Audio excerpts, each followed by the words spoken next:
Welcome to Soft Skills with Grandma. In this episode, you will be learning about the Pomodoro technique from the expert. Here is a little technique developed by Francisco in the 1980s called the Pomodoro technique. Pomodoro means tomato.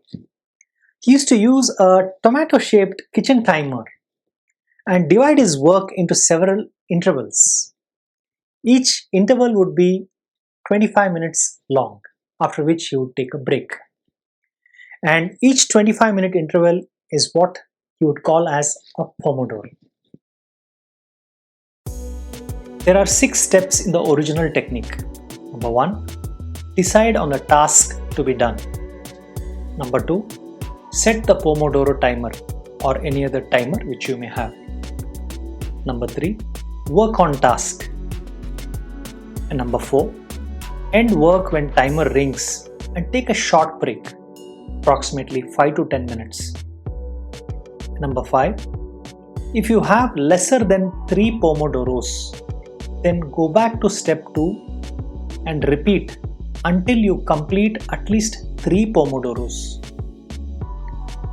Number 6, after completing 3 Pomodoros, take a long break, that is 20 to 30 minutes. Once the long break is over, resume with step 2. So these are the 6 simple steps in the Pomodoro technique. Well, I have a slightly different view about this technique. Well, if you love what you're doing and if you're enjoying your work, then there are times when you are in what I call as a state of flow. When you're in that state of flow, you really don't know how the time passes. There are many times when I have been doing my work in a state of flow and time has passed somewhere like 3 hours, 4 hours, or even 5 hours sometimes. I've not realized my time, but then I've been involved in my work. Just like how a painter who paints his painting is totally involved in his work. So if you are in that state, then there is no need for you to follow this technique. That is to break your concentration, break your focus, break your state of flow and get into this. Because when you are in a state of flow, you are in the state of highest productivity. So there is no point in really breaking that and then coming back to work, because whenever we take a break, we clearly understand that it takes us little more time to get back to the original focus.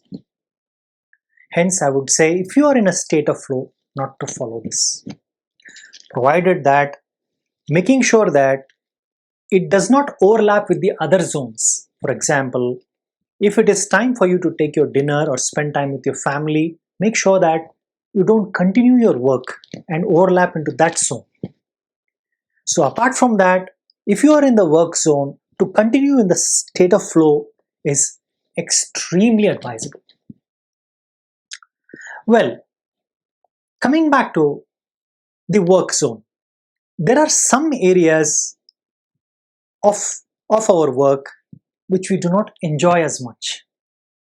For example, as I shared with you the various components of my work. Now, if you take marketing is an area that I don't enjoy so much. So when I'm doing that work, I'm not usually in a state of flow.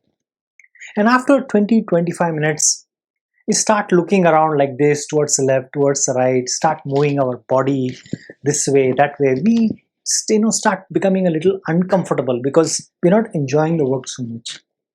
Well, in that case, I advise you to take the Pomodoro technique or take a break after 25 minutes. Go for a walk, recharge yourself, regenerate yourself, and then come back and do your work. Instead of just sitting there and trying to push on that work, trying to force yourself on that work, which will not help at all. You may even develop hatredness towards that work and start procrastinating. Hence, apply the Pomodoro technique when you're doing things that you don't enjoy so much. And when you're in a state of flow, continue to be in the state of flow and do your work productively. So, that's how you apply the Pomodoro technique and manage your time. If you have any questions, you can post them in the comments section. And if you want to enroll for the full course on time management, you can click on the link in the description and enroll for the course on Udemy. Never miss an update. Subscribe to this channel, like, and share with friends. In the next episode, you will be learning about overcoming overwhelm. Until then, take care.